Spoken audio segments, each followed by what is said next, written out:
Still fun. Is it still fun? Is it not working? Let's see. It's loading. Is it loading? Let's see. Loading. I can hear Bobby. That's You can hear good. me. I can hear Bobby. That's You can hear good. me. Can you hear me? I can hear Chase. We can hear. So we're all there. We're all there. The gang's all here. Yes.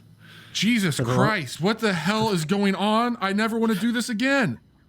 Well, too bad. You signed up to do it every week. Holy shit! Or at least this one. Why didn't you guys tell me this would be a bad idea? I'm pretty sure I've said multiple times this would be a bad idea. Holy shit! That was bad. That was bad. Can we start the show now? Yeah, Johnny, we can start the show. Or are you too busy going to hell?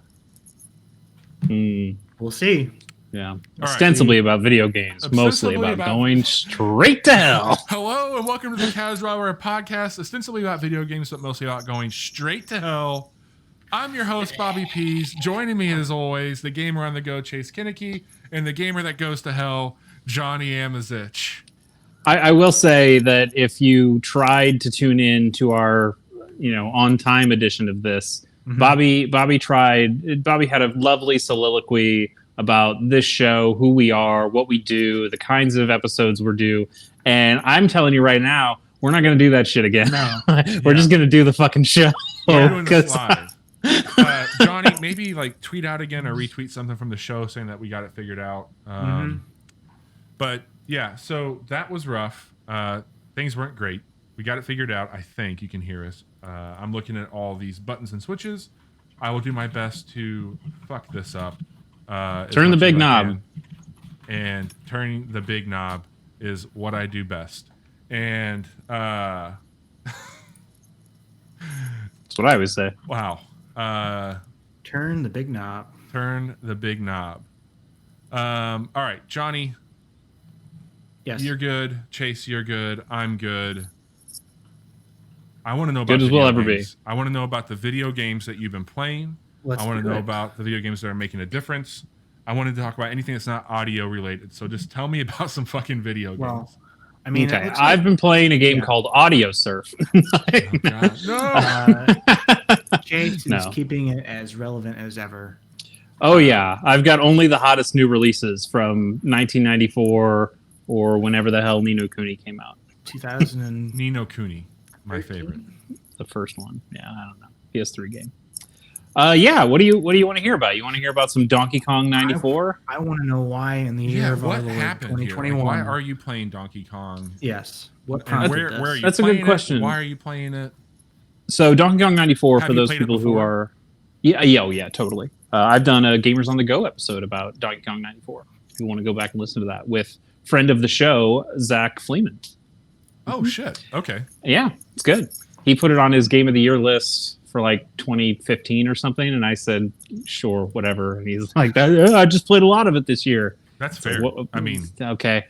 If you liked it that much, let's do a podcast on it. Can be the Game of the Year in 2020. Donkey Kong 94 can be the Game of the Year in 2015. I would say neither of those things could be, but that's okay. So yeah, I was playing this. What actually sparked it?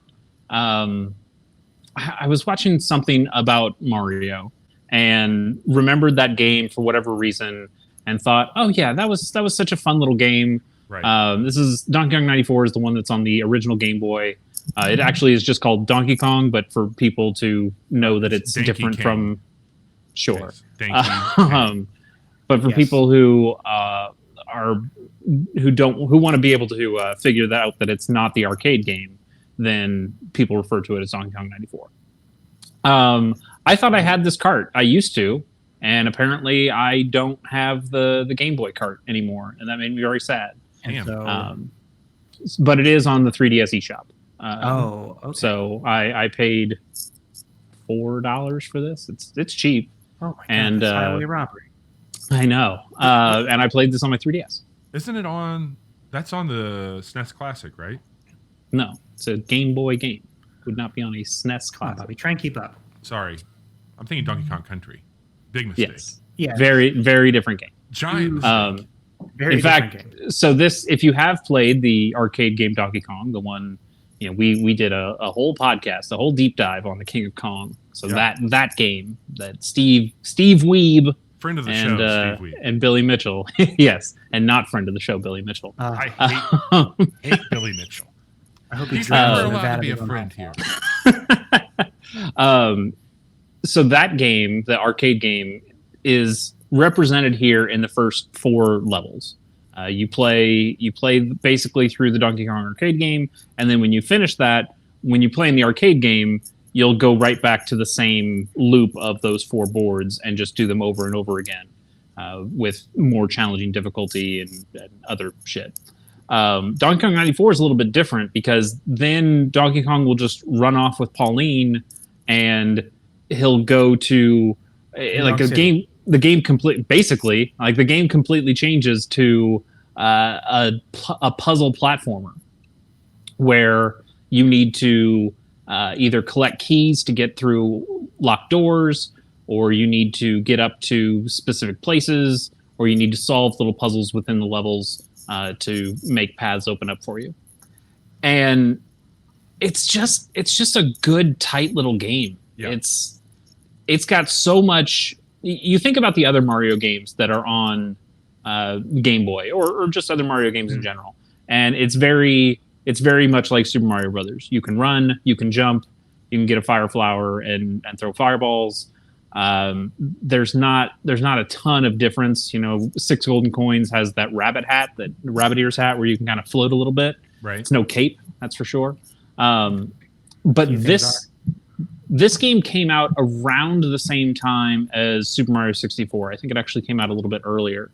And it shows that there is so much more thinking to Mario's moveset in a game like this, where Mario can do, like, you can run to the right as Mario, and then you can quickly press left and jump, and he'll do like this backflip that gets you much higher than his normal jump, and is really useful for getting through stages very quickly, because you can just turn on a dime, do your big jump flip, then jump flip up again. It actually makes the first level where you're going up the different girders to get up to Donkey Kong, it makes it fucking trivial, because you just flip, and you're up the top.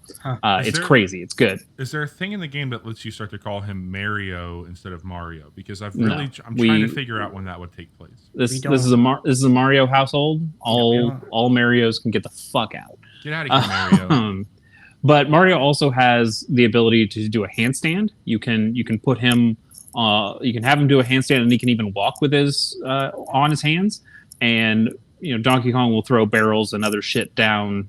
And if you're in handstand mode, you can actually like kick those things off. So normally when you get hit with a barrel, you die. But this is a way of kind of not letting that happen. And it also lets you kind of like jump off of that into a fun move. So it actually just makes Mario's moveset really, really interesting, and kind of lays a lot of the groundwork for what they ended up doing with Mario 64, and then thinking about Odyssey and all the Mario games where Mario's had such a diverse moveset compared to run and jump. And it's so cool. I don't want to call you out, especially for the first time in front of a live audience. Yeah, what's up? Chase, I've known you for a while now, and every single I feel like every week a game gets added to a backlog. I feel like there was just a few days ago we were talking about Metal Gear Solid. I did mention that I would love to go back and play MGS-V again. So where does but to be fair, I'm always kind of thinking about MGS5. Yeah, I'm always thinking about MSG. I'll tell you where this came from. Is that it is such a quick pick up and play game that I thought, oh, this is something I can not knock out in a weekend, because I didn't have any illusions that I was going to beat it. But I did think, oh, I could just go back and play a little bit of that, get my fill. Send a text to Zach Fleeman going, hey, I'm going to play that game, because he loves that game. And he can go, yeah, fuck yeah, that's great. And then we actually had a conversation about what's it called? The e-reader. Remember that deep dive where I brought in the e-reader? Yeah. He also has an e-reader, and he has e-reader cards, and we got to talk about how cool we are for being the only 2 motherfuckers with e-readers. Friend of the show, Zach Fleeman, this drink's for you. Good man. He is a good man. Anyway, so I played a bit of Donkey Kong 94. That game's still really good. I'm probably not going to go back and play more of it, but I got my fix, and that felt great. What didn't feel great, Ni no Kuni. I continue to not like that game, and I know that I'm not far enough in to get to the point where I should, but I am not having fun, and I feel depressed. Oh my god! I felt like I was sold a bill of goods. This is fair though. This needed to happen. Because is this revenge for Bobby not liking Persona 4? No, I don't dislike it. I didn't like Red Dead Redemption. Killed Johnny. Okay. Johnny didn't like The Last of Us Part 2. I also didn't like The Last of Us Part 2. Well, shame on you again.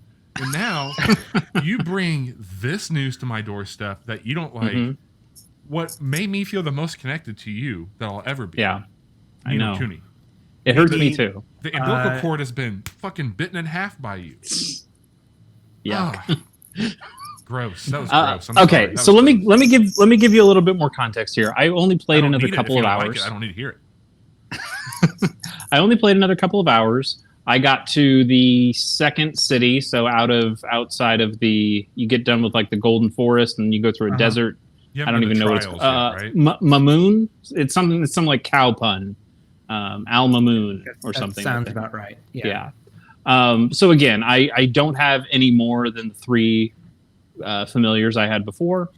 I still think that's unfun, that I haven't really been able to customize a team yet. I haven't really gotten to do any of that.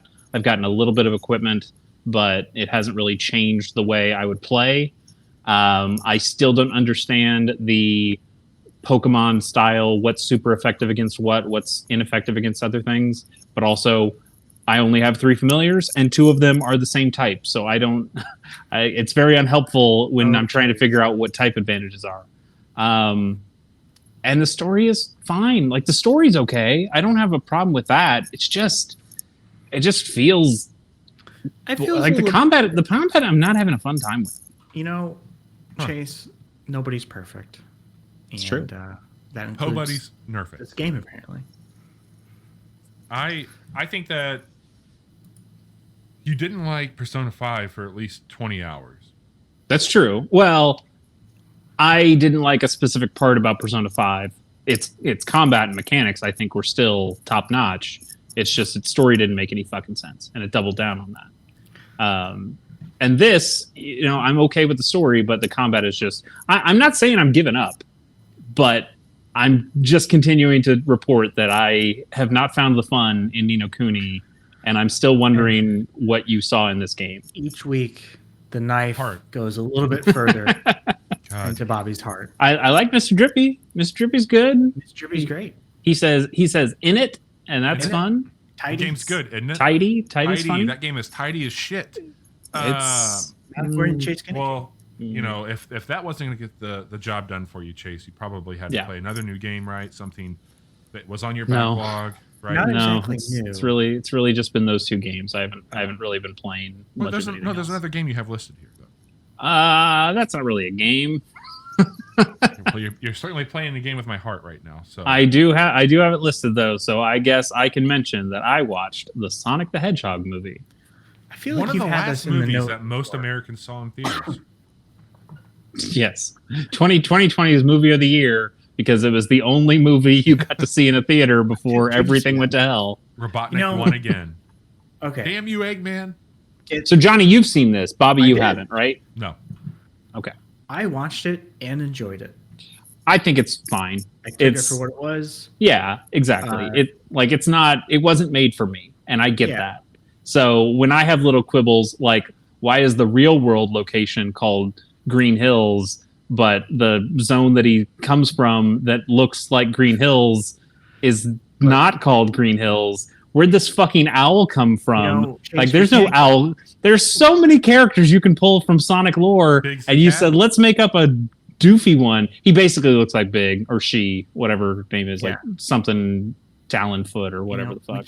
We can't get the Coen brothers to treat everyone's script, okay? Yeah, you're right. But I just rewatched No Country for Old Men, speaking of them. That's a good movie. I like that movie. Very good movie. But yeah, Sonic's fine. Like Ben Schwartz does a decent enough job. There's some funny parts. Jim Carrey does decent work. Do you think he does Jim Carrey, and it's the same people that got upset about the way Sonic looked got upset about the way Cyberpunk looked? Sure. I bet they would. I bet the Venn diagram is closer to the people who didn't like the puddles in Spider-Man. If you remember that fun controversy. That's fair. I will say, best part of the movie though is the credits. The ending credits kicks ass. It is. It takes a very Sonic 2 aesthetic and like retells the movie in Genesis graphics, and it's awesome. It's very good. That's the best part. Like, just go on YouTube and watch the credits, because I think that's cool. And then, like, don't worry about the movie. I mean, the movie's fine. If it's a perfectly cromulent kids movie. Exactly. Thank you. You didn't mention anything about Jim Carrey. I did. I said he does Jim Carrey, and it's fine. Oh, okay. So they do set up. Actually, one more thing I want to mention. Well, two things. One, they show Tails at the end. Like, that's the post credits. Hey, Tails is going to be in the next one. It's like, yeah, no shit. If there's a next one, but it's like, sure. And he looks fine. And the second thing, which actually maybe burns me the most, is that at the beginning, when Sonic is in the not called Green Hills zone, right. The things that are attacking him, because they know he's too powerful or whatever the fuck, are echidnas. Like, those are absolutely Knuckles-looking motherfuckers with their dreadlocks. So is he coming? And I don't know. And they don't mention, you don't see Knuckles. They don't mention that they're echidnas. Sure, absolutely. That's what I mean. That would be proper, right? That you're just following the video game format. But it was weird for me to see echidnas in that and go, especially because I have a very complicated relationship with Sonic stuff, because I read. You guys didn't read the comics. You didn't read the Archie comics like I did. And there is a lot of... You went deep into Sonic. Like, the guy who wrote the Sonic the Hedgehog comics, like, started to kind of get into weird themes. Like, he wanted to make it like a more mature thing. Oh, so you got some BDSM with Sonic? Sure. No, not really. Sonic, but at some point, Sonic... I feel like at some point the Archie comics said, like, hey, Sonic should be like for kids. What are you doing? And so he split off and started writing a second comic that was all about Knuckles. And I'm like, hell yeah, Knuckles is the best Sonic character. So I want to read this. But that one became much more about politics and much more about family dynamics and much more mature. Like, not like Spawn mature, but like, it was this guy who was taking Sonic the Hedgehog and trying to make a real real drama story out of it. Like, what are we doing here? But a lot of those echidna designs look very much like the echidnas that show up in the Sonic the Hedgehog movie. And for a second, for like a fraction of a second, I thought, what are we doing here? And then he immediately like takes a warp ring to Earth, and they never mention it again, and it doesn't matter. And I'm like, okay, it's fine. Movie. But at one point, I'm like, I might kind of be into this. I don't know. So it was very weird. It was very complex. Sounds like the best thing you played is the Sonic the Hedgehog movie. Donkey Kong 94 is really good. Okay, that's a good game. Well, I will continue. I'll continue the thing about good games here. And we'll start off by revisiting the Casual Hours 2018 game of the year. 2018. Monster Hunter World. Nope. It was a decision that we thought you said good games. Oh, I'm sorry. Monster Hunter Rise is out on the Nintendo eShop as a demo. And I finally got a chance to check this out. This was...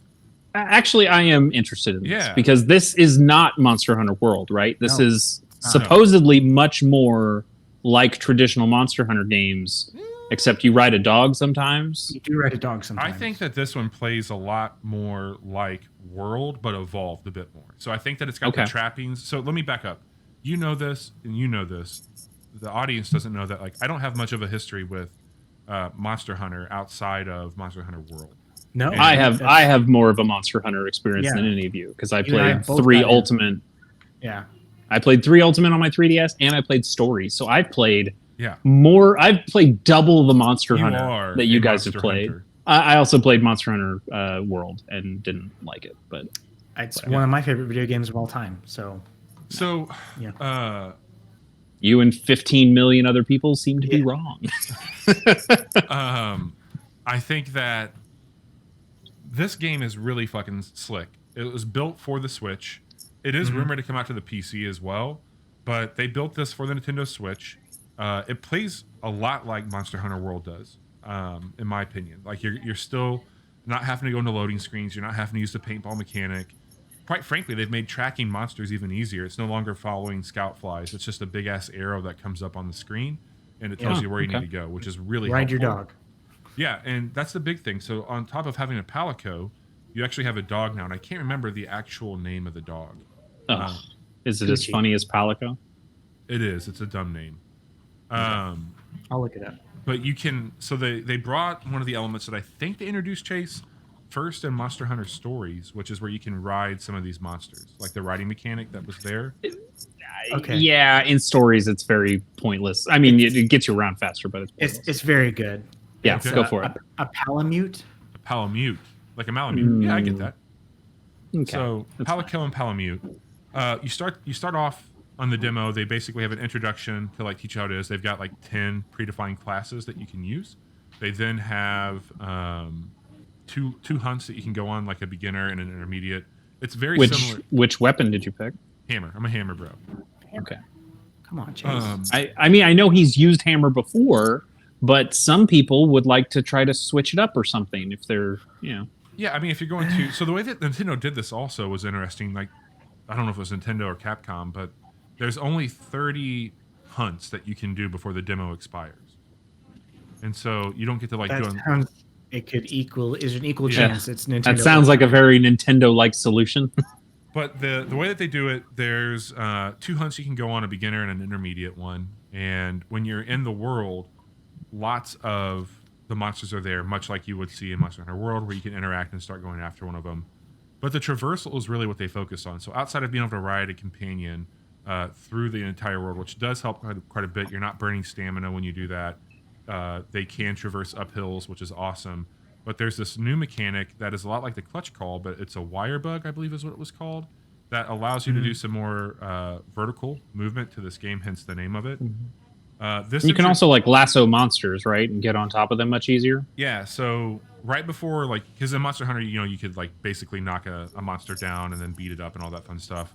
Before that, in this game, they have a phase that you can essentially knock the monster to a point where you can then lasso it, and then you're going through it. Now when you're on top of the monster, you can then attack other monsters with that monster. They have a move set that you can use, which is pretty cool. That's really cool. So it's like a strong attack and a light attack.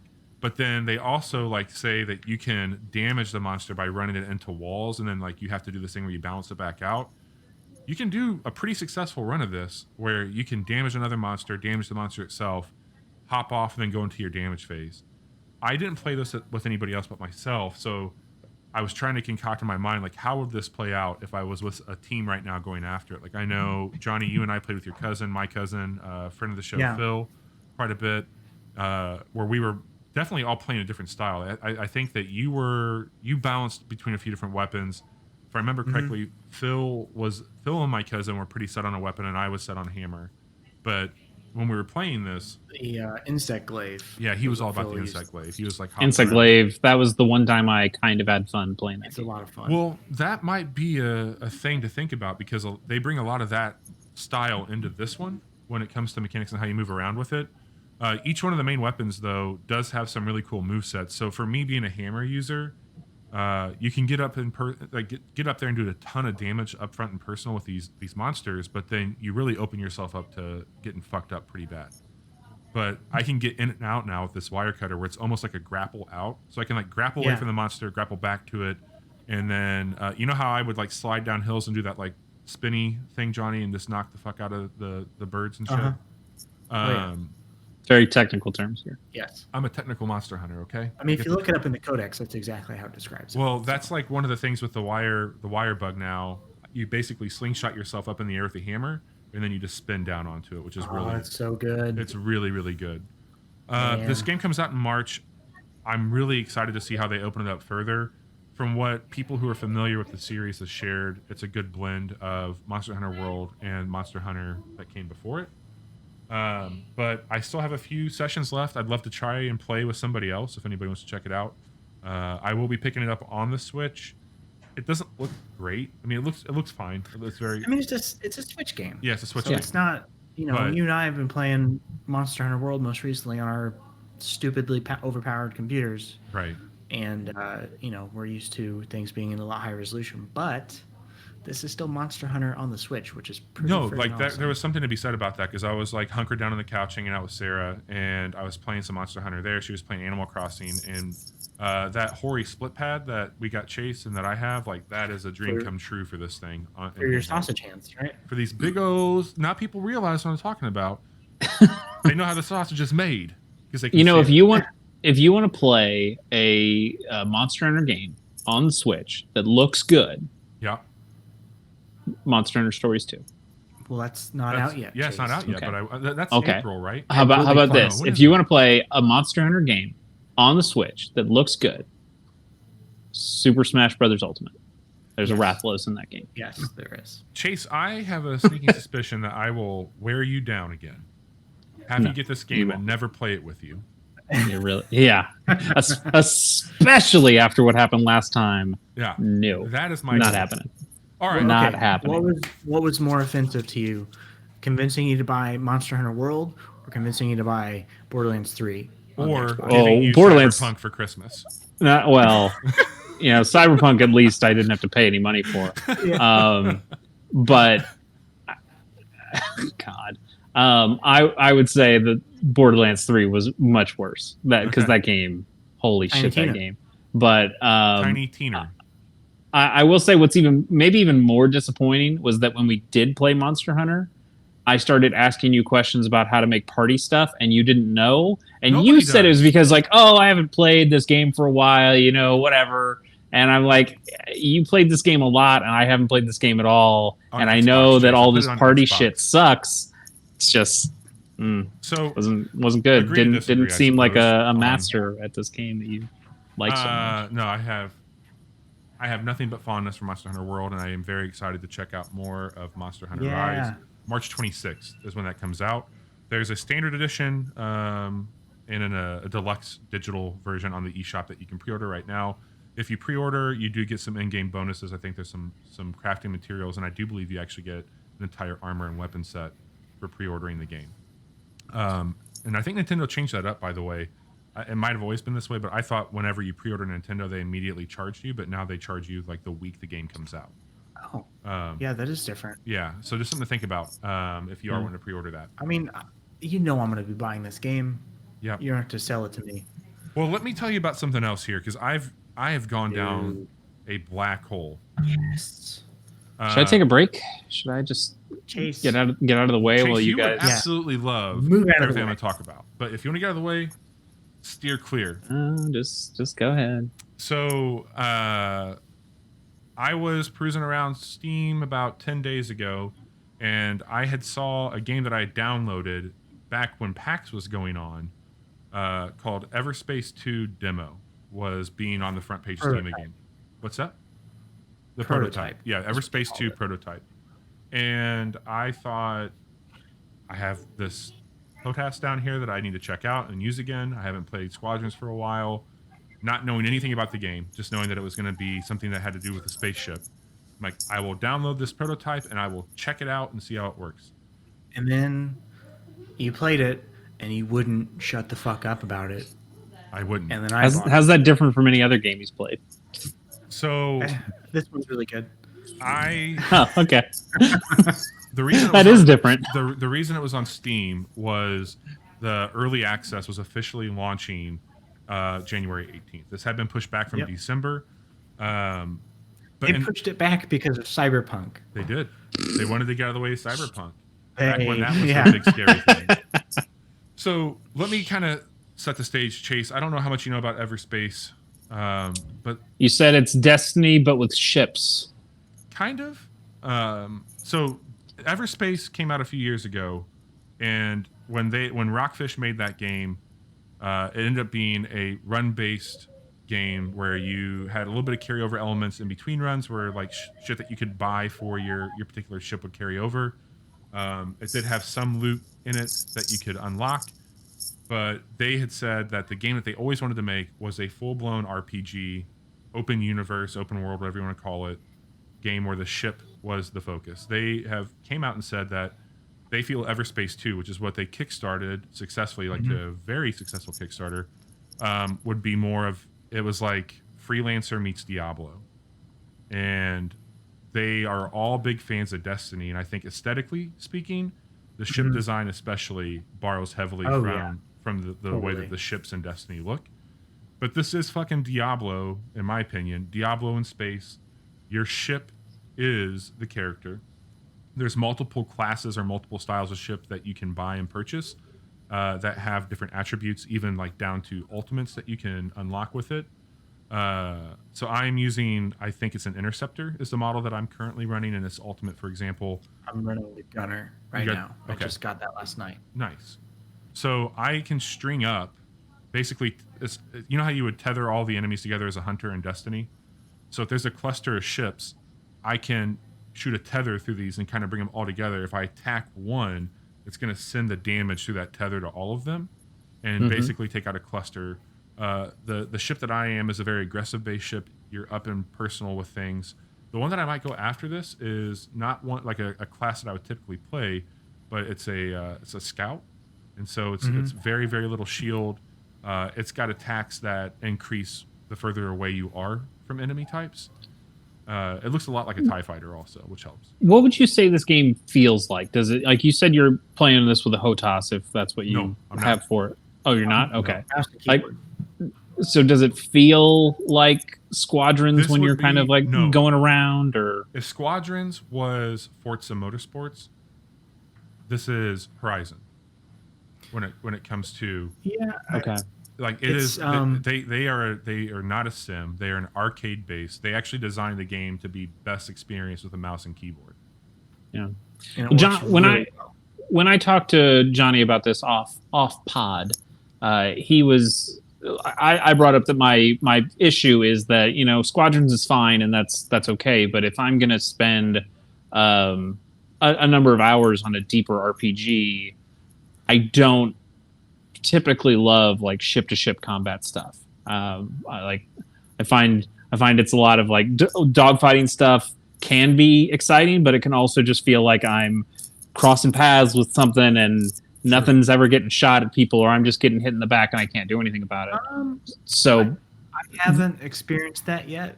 Okay, because that's my worry for a game like this is like, it sounds like you're making it sound good with all the different powers and classes and things that you can do with that, but if at the end of the day it feels like a plain shootery game, then I don't know if that's something I could commit to. It's not that for sure. So the combat itself you can experience in the first game. They've improved it quite a bit in the second one, but there's enough of it there that you can. I believe that first one is on Switch. It's also on it is PlayStation. It's also on Xbox and PC. I would tell you, Chase, if you're going to pick it up, play it on your PlayStation. I don't think the Switch would be a good spot for it. Just from a control standpoint, like I think that controller would feel a lot better in the hand. But what about my hoary split pad? I mean, that would be fine too. I honestly, that wouldn't be terrible. But if you're not going a lot of places right now, I think, and you're looking for something new on your PlayStation, that might be a good one. Yeah. But so the game takes off. You are in the first game. You find out you're a clone, and in this particular game, what? Yeah. Spoilers. Well, it's in the first minutes. This one, you are same character that carries over, but something happens in the first game to where, like, you're a clone of a clone. Well, you don't get to come back. Essentially, like this, you now have one life to live. Oh, they stole your light. Is that what it is? They stole your light. They killed your guardian. And you set off, and you are the darkness is creeping in. There is some darkness there. Basically, in the starter cluster that they have you're running around doing some quests.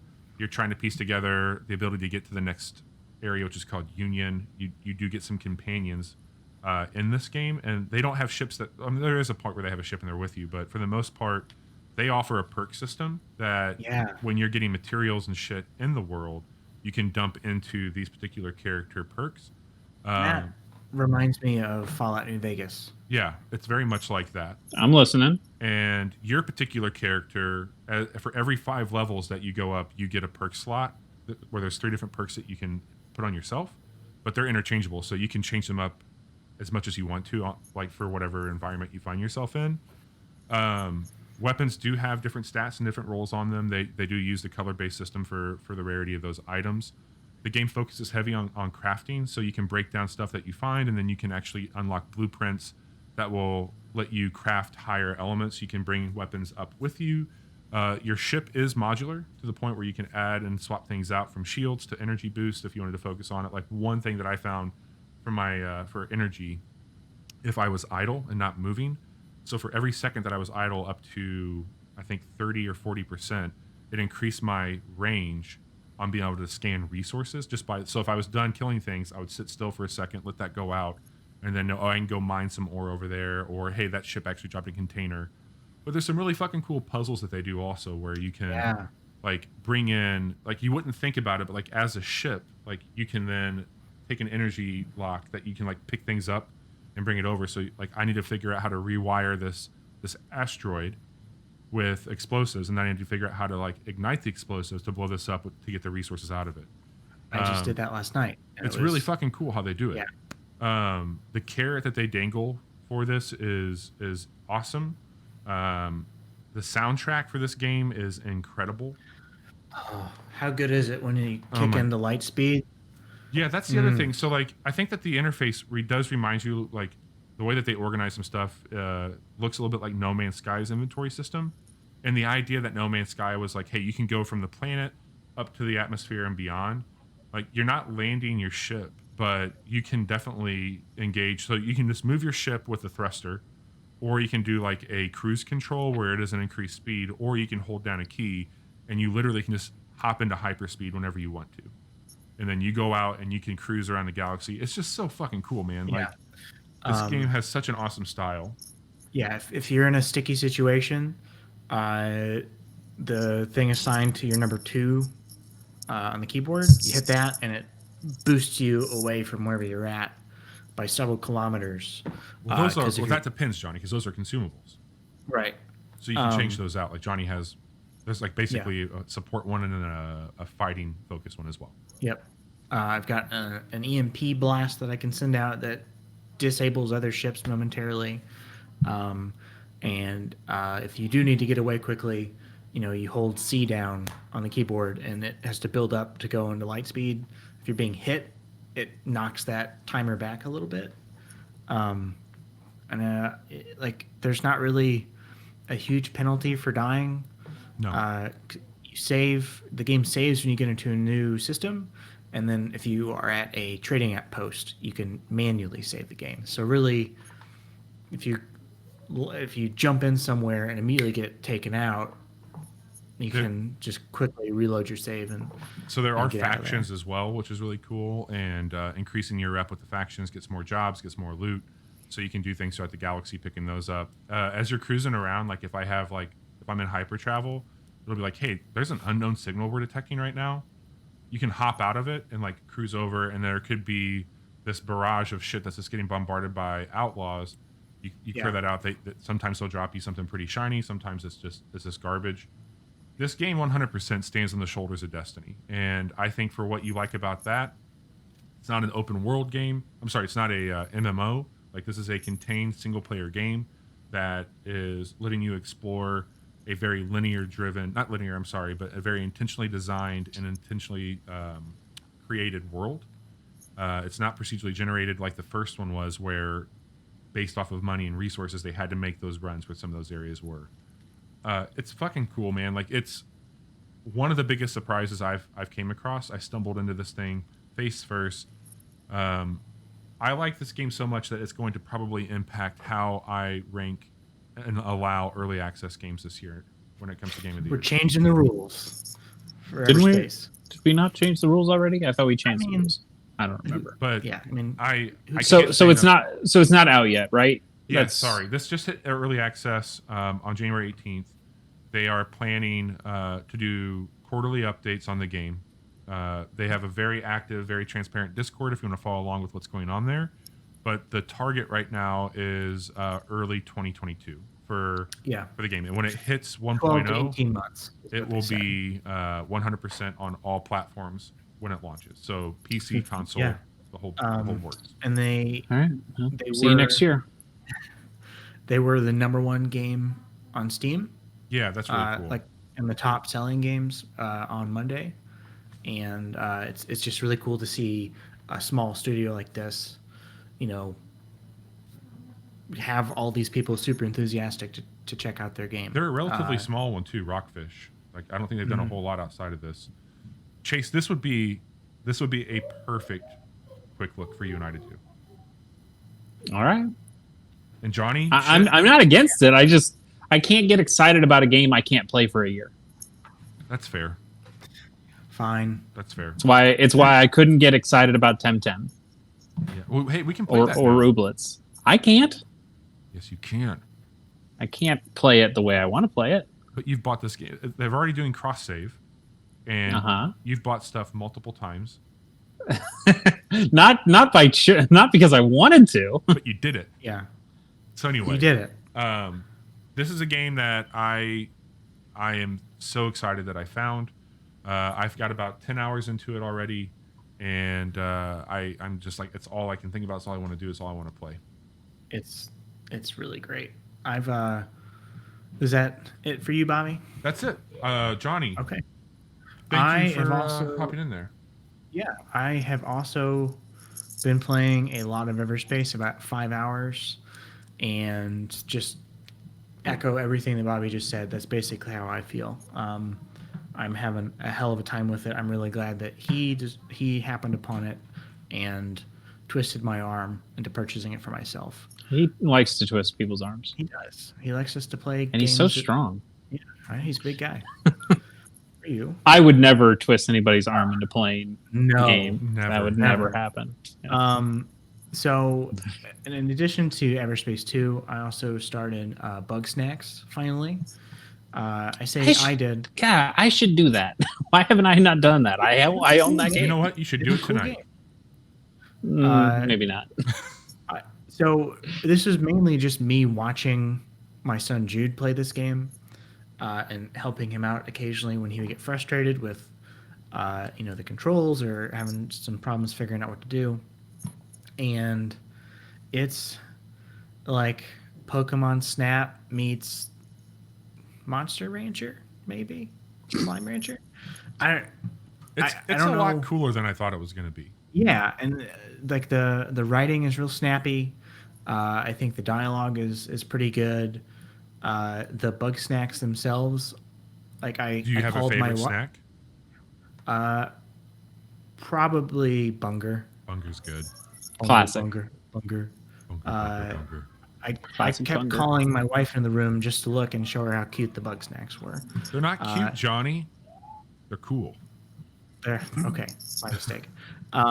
Jude thought they were so cute. He didn't like the idea initially of feeding them to the residents of Well, wait till he hears Snacks. what happens when you cuss. Yeah. Because Yeah, and then he was even more confused when you fed him this guy a strawberry, and suddenly his foot turned into a strawberry. He thought that was real weird. But yeah, I'm a little disappointed. man, this I game's waited all so long about to some check fucking this out. body horror. Yeah. So I've seen when I've seen people play that game or quick looks or early impression stuff. I have never been the biggest fan of it just looks kind of weird that they've got 3 strawberries for a leg now. But then I got a glimpse of what those characters can look like at the end of the game after you've given them so much shit. And I'm like, oh, holy shit, I need to see this now. Yeah. Like it is, The noise it's that they make when you Cronenberg feed level? them, it's like it's a lot. it's like Palpatine when he's like right after he gets fried. Yeah, I definitely They are- need Is this an they to. are- allegory for drugs? What's that? Maybe.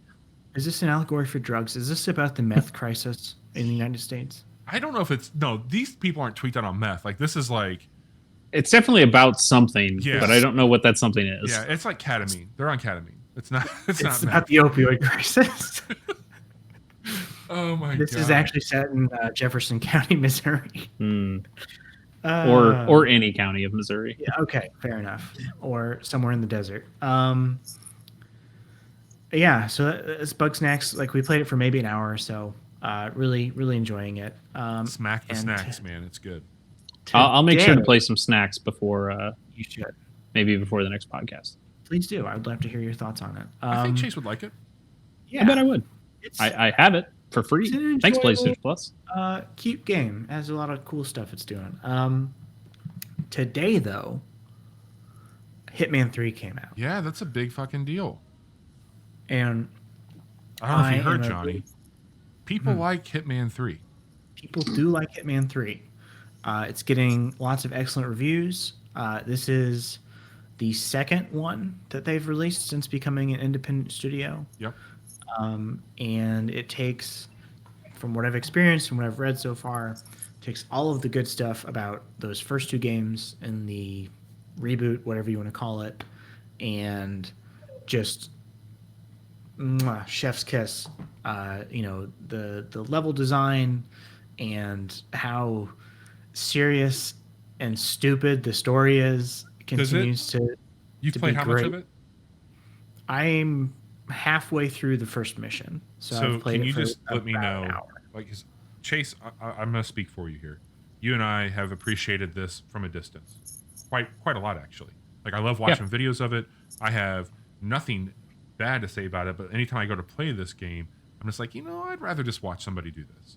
I think And- that's totally fair. I mean, it does require a fair deal of patience Sure. and probing, to figure out, especially if there's a specific way that you want to kill someone, or once you clear a map, they usually give you alternate ways and things that you can do to achieve the goals there, or they Is have their it- elusive targets. Is it any different? Does it mechanically change the formula up at all from the other two games that they put out?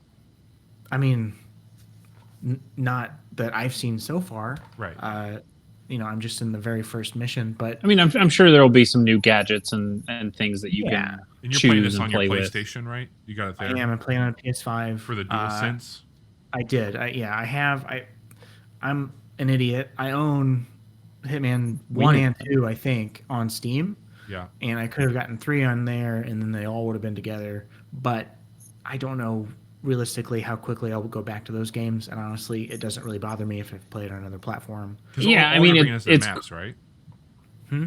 Never mind. Go, Chase, you Yeah, it's putting all of the maps from Hitman 1 and 2 into this one location, and they're also getting all of the improvements, I believe, that they've added to Hitman 3. So, if it goes, like, it was on sale, discounted pretty deeply this last week. If that happens again, I might pick them up eventually. But yeah, I was just really interested in experiencing what it does with the DualSense, and so far, I've only really experienced that when shit went real bad, and I got caught subduing someone, and then had to pick their gun up, and I started blasting, and then quickly realized, okay, I should just reload my save, but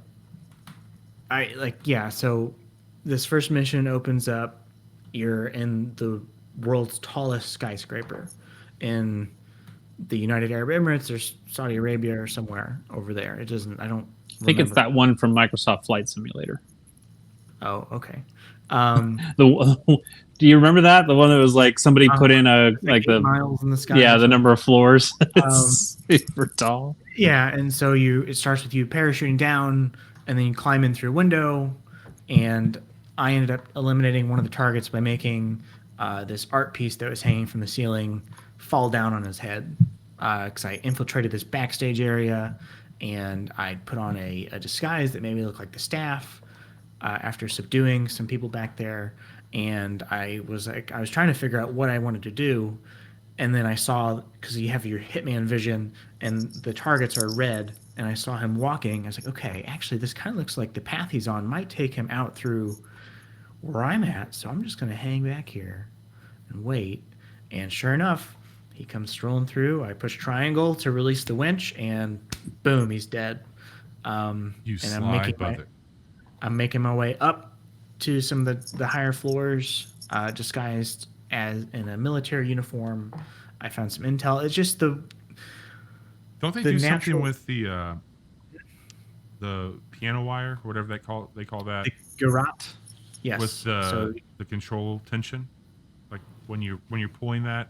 I'll have to try that. I think that would be pretty cool. Like they make you like pull through it a bit more with the dual. Yeah, I will test that out and report back with my findings. I've picked up a banana. I'm hoping I could chuck at someone's head. And yeah, these games, they're just so. They're primed for storytelling. Like the story you were just told there about like this kind of emerging gameplay of, oh, hey, I wonder if this stuff will work, and it totally does because the game's been built that way. That's cool. It's like one of those things where like they did the Twitch plays Pokemon or whatever. Like I think the zanier ideas, the better when it happens. Like, and they encourage that. Yeah. And they fully embrace how ridiculous so many of the things you're doing in this game are, and the fact that a man with a barcode tattooed on the back of his head can just don some new clothes and suddenly blend in with his environment. It's so good. I love those games. I'm really happy that they've had a lot of success, and I'm really excited to dig further into this one tonight, and talk more about it next week. Nice. Cool. Actually, you know what? There's a game I forgot to put on here, which is actually the one I'm most excited to talk about. And that is... What's that? Chase, do you remember the other night I asked you if I were to be getting into a series, which one might be the best to start with? Oh, God damn it. I vaguely remember this. So I had an Amazon gift card that my sister bought me some books that someone else bought for me. So I had a gift receipt. I returned them. I had this credit to use. And there's a series that Chase is very fond of called Super Robot Wars, which is a... It's fucking happening, Bobby. You can talk all you want. You can't do anything to stop it. But you can't do anything to stop this. That game is bad. You know it's a bad video game. God, it's so good. It's so good. It's so good. It's so stupid. Hell yeah. The story is ridiculous. So you're playing Super Robot Wars T, which is the newest one. Yes, in the franchise. Don't listen. Don't get excited. You're playing this on Switch. This is a flash in the pan for him. He'll be back. No, I don't think so. I don't think so. 2 or Roblox, because my man's got guides. He's got a spirit guide in one Chase Kennedy to help him through, and I believe that the power of anime will pull Johnny. It's so good. It's so good. I can't believe that I'm having a conversation with you about not liking Nino Kuni, and yet you're talking about imported. Yeah, baby. Trash. Wait a minute. Wait. You have always saying to Chase, don't talk about things that you have not played. It's true. I've played Super Robot Wars at my house. You have not. You have not. I played Super Robot Wars at your house. You did not play it. Oh, I was there playing it with you. Okay, Bobby, here, let me, because I understand. Playing this game and watching someone play this game are two very different experiences. It's true. I had watched some YouTube footage in the past. It's like, I don't know. This seems it doesn't look all that fun when you're looking at it. But I love a good strategy game, and buddy, there are some layers to this strategy game. Let me tell you, it's a fucking 7-layer dip of strategy. Look, I hate that dip. I love it. I love this. I am open. Put it right into my veins. Put it like a COVID-19 vaccine. Put it right here, baby. On the fucking note. Like, I don't want to talk about this. It wasn't on the note. We don't talk about it. This was a surprise. We saved this just for you, baby. You know what you could put on there? Surprise. I've been waiting for this all show long. There, it's on the notes now. How dare you do this tonight? So Johnny, what are your impressions of this? What are you what are you thinking?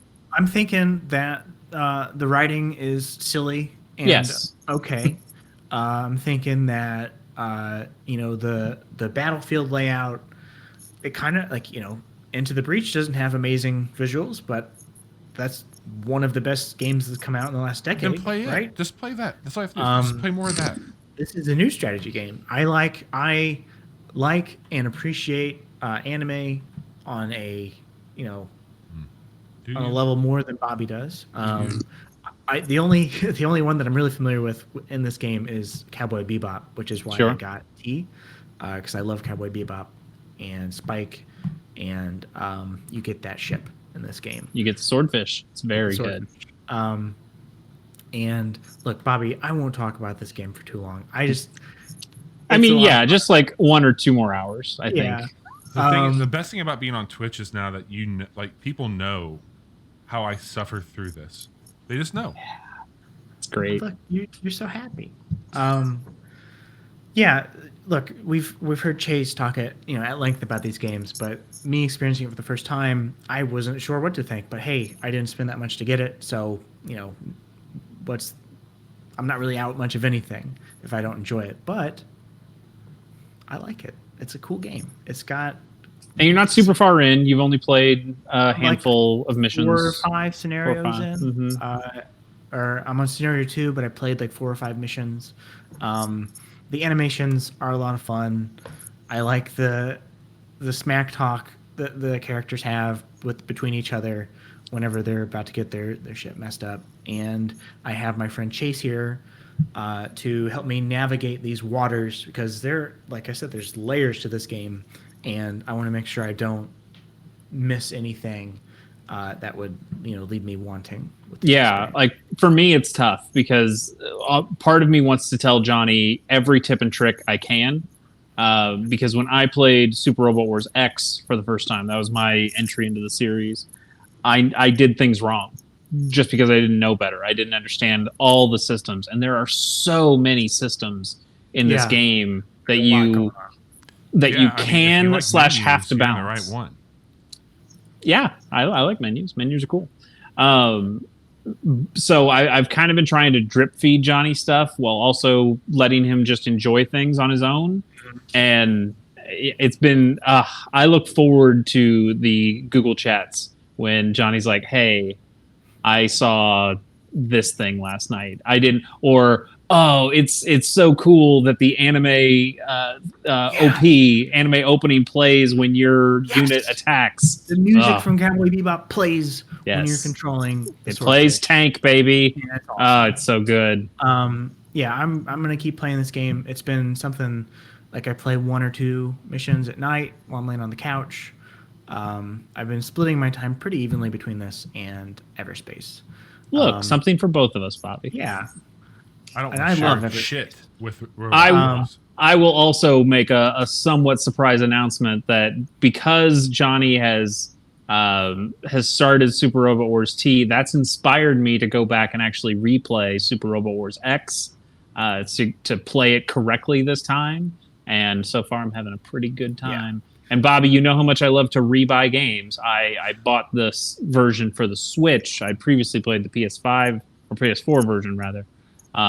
So I have V, X, and T all on Switch, and I will, whenever they put out whatever the Super Robot Wars 30th anniversary game will be, I will also play that on the Switch and talk about it on this very podcast. If I enjoy this, I'll make you a deal. I'll play that game with you. You'll play Monster Hunter Rise with us. Let's make sure it gets announced first before I actually have to commit. I mean, I've put in my money to play Asia without them even saying there was a game yet. But players just like, hey, there's probably a game. You want to put money on it? And I said, yes, I will. If I continue to enjoy this game as much as I am currently, I will probably be buying this new Super Robot Wars. I also learned tonight that, because I was watching a YouTube video about Super Robot Wars, I learned that some fan communities have translated some of the older titles. And I have downloaded a number of those. Go on a fucking day-long car ride with Johnny then I've downloaded a then have GBA to one, part of that. 3 and 3 SNES ones or Super Famicom. I'd rather 'cause they be were- in a car with Johnny at 2 a.m. after he's had 4 fucking Doritos tacos from Taco Bell. Oh, hell yeah. I'd rather be stuck in a car with Johnny in that environment than have to deal with fan translations of Super Robot Wars. Actually, the fan translations are better. In fact, Bandai went to a fan translator and said, "Hey, when we translated V, it sucked. Would you mind translating X and T for us?" And they did, and they're better. They're not great. They're still not great, but they are much better. So fan translations can be pretty good sometimes. What a great community. It's a great community. All Johnny, right, what so else? Is that it? that's it. We're ready for the news. Great. Can't wait. You actually did your job this week. I did. Appreciate you. Thank you for putting the news together. You're welcome. What do we have here? What's the most eventful thing that we have? Oh gosh, guys. Let's see. We have quite a few stories in here. I'm back to being pissed off. And the first story, did y'all hear? They announced an Indiana Jones game. Didn't we talk about this Yeah. already? Did we? No, No. because it was a deep dive. It was a deep dive last time. That's right. Yeah, we don't know a ton about this. They released a very vague teaser. Who's they? It's important point. Important point to note. Who is they? Bethesda. Bethesda. So, It was the Machine Gun Games. Is that who it is that put out the Machine Wolfenstein? Games. Yeah. Machine Games. Mhm. Yeah. So that was like the team that did Wolfenstein. They didn't do Prey, right? Or No. were they No. behind? Okay. that was Ark. Just Wolfenstein. Yes. I'm sure they've made other stuff too, but yes, the Okay. Wolfenstein people. Yeah, They went from one Nazi punching game to a new Nazi punching game. And they this one made has one Quake game. They have Todd's like directly overseeing this one, right? Todd Howard is going to be in some capacity a higher up with this. Oh, Yeah. thank God. I wonder. If that's No, gonna be not like, thank God. No, Ugh. is That that was more of like sarcastic. his?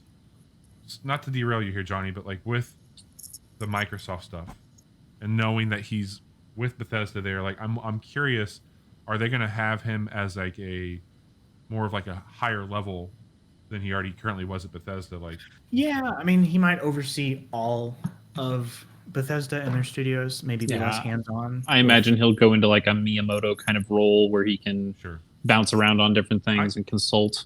I think he Yeah. only took this one on because Indiana Jones has some pretty sweet leather jackets.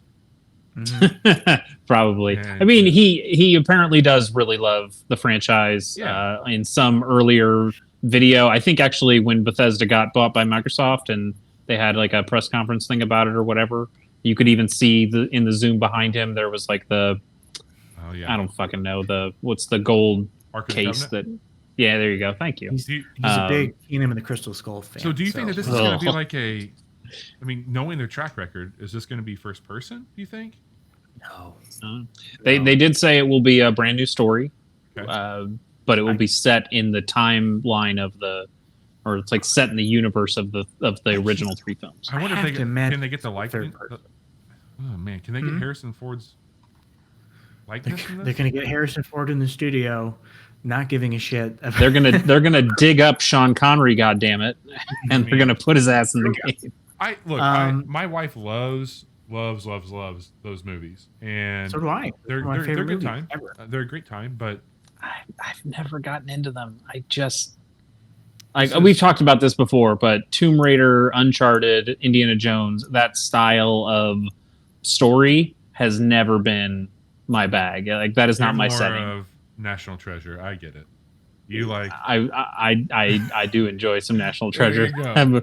That movie's great. I mean, it's not nearly as impactful as it once was, knowing how easy it is to get in that building. But you know, that was a really good tweet I saw that somebody's like, you know what?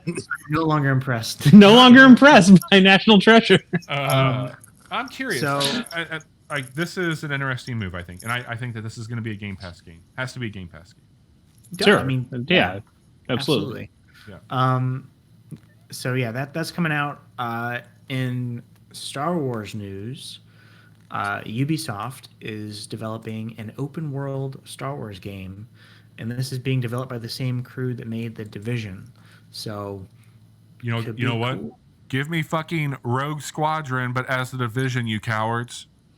Can't wait to climb trees on Kashyyyk so I can see can open up a lot of questions. Star Wars Rogue Squadron as like a Division style cover-based game would be fucking cool. How about instead of Rogue Squadron, it's the Clone Trooper game? Remember the Clone Trooper one they did on the Xbox? That's what I'm original talking Xbox? about. It's not the right name, is it? Rogue Squadron's not that one. It was No. You and I are talking about the exact same thing. Okay, then yes, I'm with you, but we don't know what we're talking game. about. It was it was Clone Wars era. Yeah. So this is exciting. I actually am like, I think an open world Star Wars game would be cool, but Republic Heroes. The most interesting thing to me, Republic Commando, that's right. Yeah. Republic Commando. This is the first non-EA developed Star Wars game since that whole deal between EA and Disney happened. So I think 2023 is when this targeted to hit. Sure. And it doesn't mean EA is going to stop making Star Wars games. No. They're going to keep making Star Wars games. Right. We're definitely going to get Star Wars Jedi : whatever the fuck 2. Yeah. Whatever they need to call that game. God, don't bring back that main character. What a fucking shitbag. He sucks. He's so boring. I'm thrilled. I think that this is also on the heels of Lucasfilm's games, right? Mm-hmm. Yeah. So not LucasArts, like what was shut down several years ago. Right. Lucasfilm Games, and they will be focusing primarily on publishing. Look, I think also that'll have to go to the Marvel stuff eventually, and that's going to be interesting. I think that their last outing wasn't as fruitful as they hoped it to be. And it was 2020's biggest game. There's been talks for a while, about some other Marvel properties getting some, like, I know Daredevil's been rumored for a while to have his own game, and Daredevil would be a fine character, I think, but Chase is dead. Chase just died. He'll fucking let you talk about anime robots for God knows how long, but you mentioned one. Was Daredevil in Ben Affleck, the fighting game, the Rise of the Regulars, or no? What was it called? There was like a fighting game that Marvel versus Capcom. No. Well, Chasey, I'll look it up. You guys keep talking. I just think that with this news, Johnny, there could absolutely be some more properties beyond just Star Wars and all that shit. And all I have to say is give us 1313, you cowards. Marvel Nemesis: Rise of the Imperfects. You guys remember that game? No, I don't. It was like a 3D arena fighter. It wasn't good. I think Daredevil was in that game. I like Daredevil quite a bit as a character. I think he's a very interesting character. Yeah, me too. I don't see it. Okay, moving on. He's not very electrifying, if you know what I mean. Boo. Hey, how do you guys feel about Tingle, the character from Zelda? I'm okay with Tingle. I know he's a meanie and people think he's stupid, but I'm Team Tingle. He's a shitbag, but I like him. Yeah, he's my shitbag. Here at the Casual Hour, Team Tingle. Pro-Tingle. So Takaya. Very Pro-Tingle. Takaya Imamura, the man who designed Tingle, has officially retired from Nintendo after 32 years. He also worked on F-Zero, Star Fox, and the worst Zelda game, Legend of Zelda: Majora's Mask. I was just saying that to be inflammatory. I've never actually played Majora's Mask. I just know there are those Philips CDI games. Can you imagine this guy, like, for decades, coming to meetings and be like, "Hey, by the way, that Zelda thing, check out Tingle. Put him in there. I got this thing I'm working on. He's pretty good. I believe the very first game I ever emulated. Come get me, Nintendo. What are you gonna do? Was Tingle. It was Damn it! It was Tingle's Rosy Rupee Land rupee, something like that. It was It was a European only DS game. Porn at this point in time. No, I'm not. You played as Tingle. That is the most chase ass sentence I've ever heard in my life. The first game I ever emulated. Tingle's Rosy Ruby Land. Tingle's Rosy Rubies. I'm sorry, freshly picked. Hey, why Tingle's don't you Rosy Ruby Land. Kiss my Rosy Ruby Land. I mean, that game's not very good, but it's it stars Tingle. Tingle starred in a video game. It's great. Wow, that's fantastic. Good for Tingle. Leave Tingle alone. Okay, just very very quickly here because I'm so tired. It's one more game than Waluigi starred in. It's true. It's a good point. Keep it that way. So I'm going to keep this very brief because I am absolutely done talking about this game. Is Cyberpunk 2077? Hey, so CD Projekt Red, they're done talking about it too. More bad news. They're not. They're not though. Like they put out videos, half apologizing. Nah. We're sorry. Continue, Johnny. Jason Schreier, who writes for Bloomberg, put out this very lengthy article that I have not read all of yet, but he talked with a lot of the people who work at CD Projekt Red, and it's just all about like the events leading up to the rollout of that game.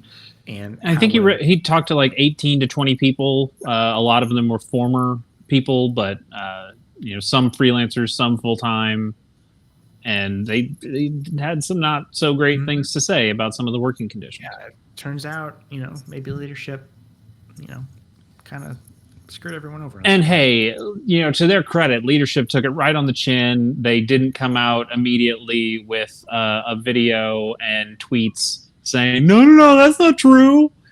No, they totally did that. They totally did that. And they're facing another class action lawsuit. I think it's pretty telling at this point. I've reflected on this a little bit that that game's been out for just over a month, and I spent the better part of an entire year just like salivating to play this game. Oh, longer than that, man. Yeah, that first trailer came out right. But what I'm saying is that I put in some time with that game, about 20 to 30 hours when it launched, and I didn't have it nearly as bad as some people did. Neither did I. But still, I can tell you that the fact that it's been a month, I haven't fired that game back up, had much of a desire to go back to that game. That game's already at $29.99 at most big box wholesales or whatever. Freeing up that shelf space. It's fucking crazy. It's crazy. Yeah. And you still can't buy it on PSN. No. So a month after it came out, you can't buy that fucking game. It's going to be like later this year, like after they release the old console version before it's for sale. DLC, they can say it all they want. DLC is not coming out in 2021. No way. No, it totally is. You think so? Maybe. Yeah, I mean, it has to. It is going to be part of their post-launch support of trying to get back in good graces, which is probably I know where you're going, and I agree with you that it's probably a bad plan not to fix your fucking game before you put out more content for your fucking game. Right. But they're going to do it. And what's weird is that I spent the last few years either outright shitting or just like being completely flippant about this game. And now that it's out, but no. Now that it's out, and I have the PS5 now I'm like, I kind of want to like load that back up. And it's you guys who have said things like Bobby has specifically said, don't bother with it right now. Wait for some more patches. And part of me is like, okay, but it does. They've only put out hot fixes, man. They haven't done shit to it. Well, it's certainly going to play way better than it did on my PS4. Yeah. My original PS4, not even a Pro. If you want to play it, Chase. There are some cool things happening in that game. I mean, it's no Donkey Kong 94. No. If you're going to have a game with a word and then a year behind it, I'm very much going to go with Donkey Kong 94. Yeah, I just don't know, man. Like, it's a bummer, and I'll say this much. The fact that the game that I'm fucking swooning over right now dived out of the way to avoid this one, Everspace 2 is 100% better video game in every shape than what Cyberpunk 2077 is. Oh, It's insane to me. But which one has Keanu Reeves? I mean, we haven't played all of Everspace. Wake the fuck up, Bobby. I'm telling you, man, it's nuts to me that I'm playing. Got a city to burn or save or whatever the fuck he says. Wake the fuck up, Samurai. We gotta fix this fucking game. Nah, I don't think he says that. He's not saying a whole lot about the game anymore. If you haven't noticed, he's disappeared. Finally, take us home here. What do you got last? Finally, just this. I saw this today or yesterday, and it made me a little sad, really nostalgic. But Bungie is sunsetting all of their Halo 2. Oh, don't say it like that. I mean, it's true, but sunsetting in Bungie right now, that's a banned word. That's a banned word around here. Okay, all right. Bungie is no longer offering Halo 2.3, ODST, and Reach stats and files at halo.bungie.net. It goes offline on February 9th. I don't know if you can download your data. I think they said there is a way to download and files however they can, if they like to save anything. And I just have a note in here that says, get your heat maps for Guardian while you still can. I thought that was a cool feature. I remember all the time. I didn't check it all the time, but I remember a few different times, like in high school, I would go and I would look at how I was doing on Xbox Live. And even for Reach, I checked it pretty regularly, probably at least once a week. Yeah. To see my stats, check my achievements and stuff, which things I had achieved in multiplayer, because I was that was my game for 3 years. Yeah. So when I started playing Destiny, I remember I thought I've got to make a Bungie.net account for Destiny stuff. And then they said this email is already registered to a Bungie.net site. I'm like, how? I'm like, oh shit, yeah, all that Halo shit I played. I forgot all about that. Yeah, that's good stuff. I guess it'll be sad to see it go offline, but also you can't keep that information up forever. I get it. It takes up makes server sense. space. It takes up server space. It's their architecture probably changes. It's not feasible to keep that stuff up. But it is disappointing, especially right now in the season where you've sunset all the fucking guns in Destiny. Yeah, right. Stop taking shit away from us, Bungie. Breaking hearts all over the place. And that is the news. Awesome, Johnny. Thanks for taking us through there. Let me say thanks to you two really quick, because I've dragged you guys along on some weird shit with this show. We've been doing it for almost 5 years. Yeah. This is probably the weirdest it's been, doing a live recording. I'd like to do it more. We'll get better at it. Tonight was rough. It was still fun though. I think there's something. It was a pretty rough night for Bobby. He had technical issues.